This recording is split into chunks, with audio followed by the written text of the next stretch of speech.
Kawaki's power isn't just the result of training or genetics, it's the legacy of a god. In today's video, we're going to be breaking down Kawaki's deep connection with Isshiki Otsutsuki through the Karma Seal, and how it parallels the ancient mystic powers known as the Eight Siddhis. Let's dive in. The Karma Seal is one of the most terrifying abilities in the world of Boruto, and the Naruto verse as a whole.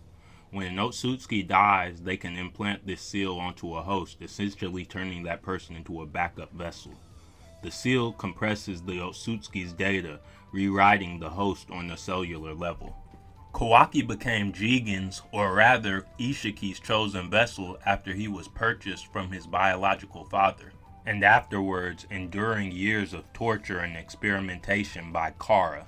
To Isshiki, Kawaki wasn't a person, he was a body waiting to be taken over.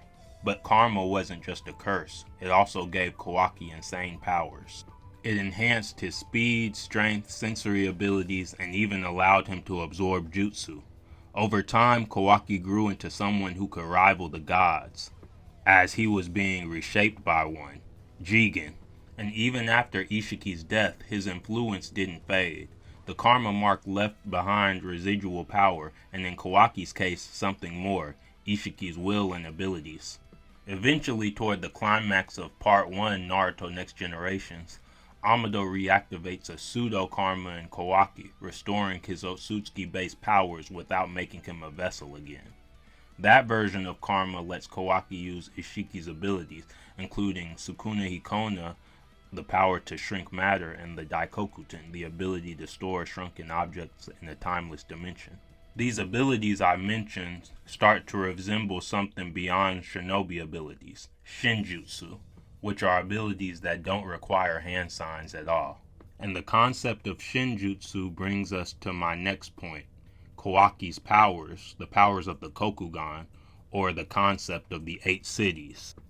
In Eastern spiritual traditions, the Eight Siddhis are supernatural powers achieved through deep spiritual practice. Let's match up the Siddhis and what Kawaki can do with the Kokugan via Ishiki's karma. Now, what I just said is there are 8 Siddhis, and as we know, the Kokugan has 8 spokes. So starting with the first Siddhi, we have Anima, or the shrinking ability, like Sukuna Hikona, the ability to reduce size at will. The second Siddhi, Mahima, expansion, opposite of Anima. Although Kawaki doesn't use it directly, Ishiki's size manipulation echoes this duality. The third Siddhi, Laima, levitation or lightness. Now we know towards the end of Boruto Part 1, Amado already said Boruto and Kawaki would be naturally flying around because flying is one of the natural abilities of the Otsutsuki, flying/levitation. But in this case, Laima also lightens the user, so Kawaki's enhanced speed and aerial maneuvering while being extremely light will feel superhuman. It's probably how he was able to sneak up on Jura so easily and stab him through the head. The fourth Siddhi, Garima, is the heaviness Siddhi, the power to increase one's weight. Imagine combining this with taijutsu. That could make all your hits super dense and always pack something heavy. The fifth Siddhi, Propti, accessing distant places or things. Now what does that sound like? It's exactly like the Daikokuten Shinjutsu, storing and retrieving items from a separate space. We saw even Jigen display this ability several times. The sixth Siddhi is Prakamya, the fulfillment of desire. This is symbolically seen in Ishiki's will, imposed on reality through Kawaki. The seventh Siddhi is Ishba, I might have said that wrong, but it's lordship, command over elements, seen in Kawaki's fire techniques and fire control. Or chakra control rather. But I'm sure some of you can already tell Kawaki's fire manipulation will be god tier by the time the series is at the close. And the eighth and final Siddhi is Vashva, control over others. Karma's imprint rewrites the very identity of its host, a complete takeover of mind and body. But I want to talk about this last Siddhi in particular because it can be interpreted as two ways. What I just told you, it's karma imprint, but also control over others is actually a very OP ability. It sounds a lot like the Kodo Amatsukami. So if we remember towards the end of Naruto Next Generations, or if you read the manga towards the end, I believe it was around between chapters 70 and 80, Amado was explaining to Naruto and Shikamaru Ada and Damon's abilities. Amado told Naruto and Shikamaru that all of Kara's cyborgs had been modified with Shibai cells, but not all of them awakened to Shinjutsu. Now keep that thought while I put you on to something else. During Code, Ada and Damon's temporary partnership, Code did mention to Ada that he could just try to transform into Amado to release his limiters like that. But Ada told Code that Amado had modified his eyes and that he would have to capture Amado and get him to do it personally.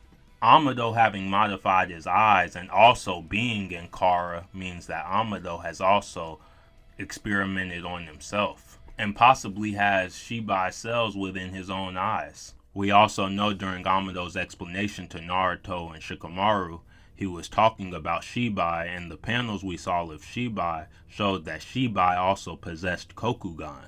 What I'm getting at is if Shibai cells were all transplanted in all of the Kara members, what if each Kara member that got Shibai cells got one of his abilities like we saw? And what if Amado got Vashva in particular, control over others? It could explain how Amado is able to get out of every situation. When Code got his limiters removed when he got to Konoha with the claw mark on Shikamaru's neck, and when Amado got captured, everything seemed to perfectly go in Amado's favor.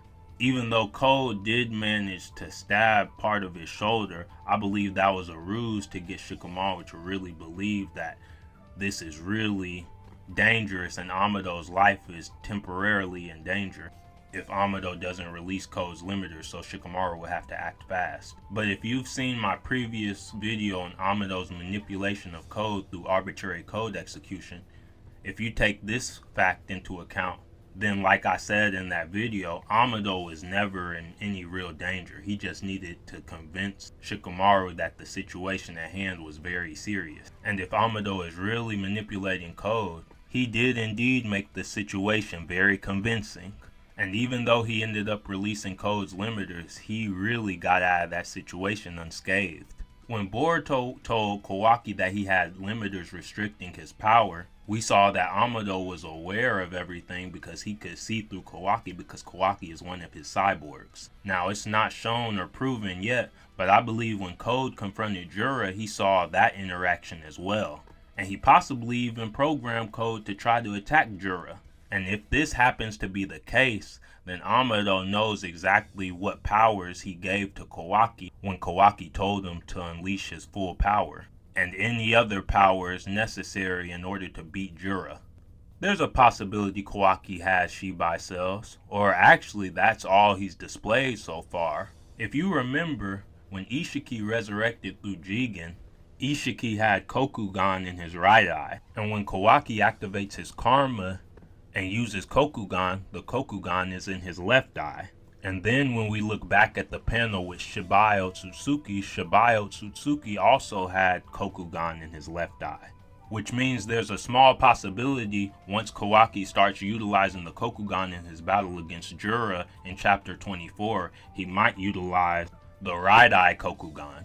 Because the Kokugan in the left eye was due to his Shibai cells, but the Kokugan in his right eye could be the full access to Isshiki's power. But keep in mind, this is only a theory as of right now.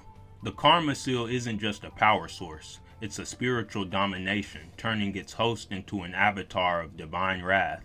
That's what makes Kawaki so dangerous and so compelling at the same time. As you guys know, I hate Kawaki personally, but his Black Air Force energy towards Jura at the end of chapter 23, Kawaki's aura was insane and it was well deserved at the same time. With the karma reactivated, Kawaki becomes something not quite human, not quite Otsutsuki, but somewhere in between. He's a living city, immortal granted godlike powers through pain, manipulation, and obsession. Unlike Boruto, whose karma comes with Momoshiki's soul attached, Kawaki's bond with Isshiki was more invasive. He didn't inherit a will, he was being overridden. That trauma fuels his transformation from victim to protector to ultimately a threat. Kawaki's story is far from over, and the powers of the Karma Seal and the cities it echoes may still and most likely hold more secrets. What do you think is next for Kawaki? Let me know in the comments, and don't forget to like and subscribe for more Boruto lore. See you in the next video. Later.